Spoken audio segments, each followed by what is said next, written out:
अन्य समाचार की बात करीशुं। समाचार वडोदराथी मળી રહ્યા છે। આરટીમાં પ્રવેશથી વંચિત રહેતા વાલીઓનો હોબાળો। જિલ્લા શિક્ષણ અધિકારીની કચેરીએ વાલીઓનો હોબાળો। 2 રાઉન્ડ પૂર્ણ થયા બાદ પણ નામોની જાહેરાત ન થતા વિરોધ। શિક્ષણ વિભાગની કામગીરી સામે વાલીઓ ઉઠાવ્યા છે સવાલ।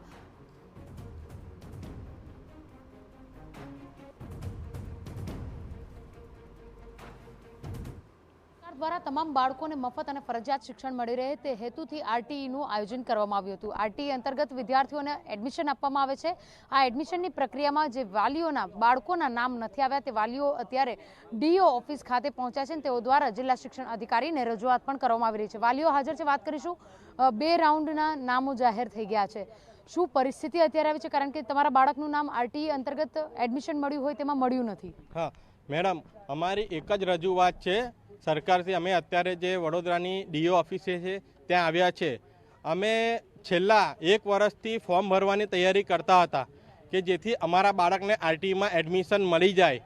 અમે પહેલા રાઉન્ડમાં બી એટલા ધક્કા ખાઈને અમે ફોર્મ ભરીને અમારું બધું સબમિટ કરાવ્યું હતું। જિલ્લા કક્ષાએ અપ્રુવલ પણ થઈ ગયું હતું।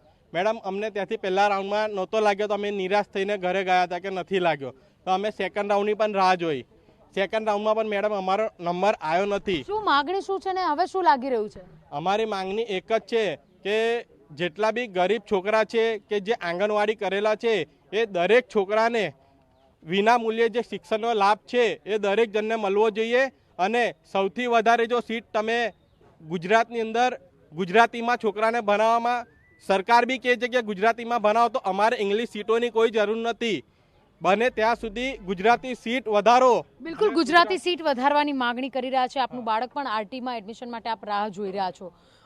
અન્ય શાળામાં એડમિશન લીધેલું છે કે આની જ રાહમાં બેઠા છો? ના, અન્ય શાળામાં ગયા જ નથી। અમે 3 વર્ષ આંગણવાડી કરાવી। મેડમે કીધું હતું તમે એ લોકો ફી નથી ભરતા સિનિયર જુનિયરની, તો તમે આંગણવાડી કરાવો। 3 વર્ષ આંગણવાડી કરાવશો પછી તમે આરટીનો ફોર્મ ભરશો તો સરકાર તમને લાભ આપશે, તો તમારે ડોનેશન ભરવાનું બી નહીં થાય અને ફી ભરવાનું બી નહીં થાય। એનું કરીને અમે 3 વર્ષ સુધી મારા બાળકને આંગણવાડીમાં બેહાડ્યો। સર્ટી લીધા સિવાય પહેલા રાઉન્ડમાં બી મારા છોકરાને પાસ નહીં થયું, બીજા રાઉન્ડમાં હવે અમે કઈ જઈએ એડમિશન? અત્યારે 50-50 હજાર ડોનેશનો છે। અમે પૂછવા ગયા હતા તો કે ડોનેશન ભરવું પડશે બેન। બિલકુલ, ડોનેશન ભરવું પડશે તેવી વાત આવી રહી છે। આપનું બાળક પણ એડમિશન માટે રાહ જોતા હશો। કઈ શાળાઓનું નામ આપે લીધું હતું અને હવે શાળાઓને લઈને તમે જ્યારે ડીઓને મળશો શું રજૂઆત છે? રજૂઆત છે કે અમે આરટીનું જ રાહ જોઈએ છીએ કે આરટીમાં અમારા છોકરાને લાગી જાય તે સારું છે। બિલકુલ, આરટીમાં એડમિશન મળી જાય તેની રાહ જોઈ રહ્યા છો। જે રીતે એડમિશન પ્રોસેસ થતી હોય છે, ફરજિયાત શિક્ષણ તમામ બાળકોને મળવું જોઈએ તે આશયથી આરટીઈ થઈ રહ્યું છે। અંતર્ગત બાળકને પ્રવેશ નથી મળી શક્યો હજુ સુધી। રાઉન્ડ અન્ય પણ બહાર પડે તેની રાહ જોઈ રહ્યા છો? ના, ત્રીજા રાઉન્ડની તો કોઈ ફર્સ્ટમાં નહીં લાગ્યું, સેકન્ડમાં નહીં, ત્રીજામાં શું આપશે રાઉન્ડ? ડીઓમાં અમે આવ્યા છે, ડીઓ વાળા હાથમાં જોવા તૈયાર નથી, હાથ રાખવા તૈયાર નથી। શું એડમિશન આપશે અમારા બાળકોને?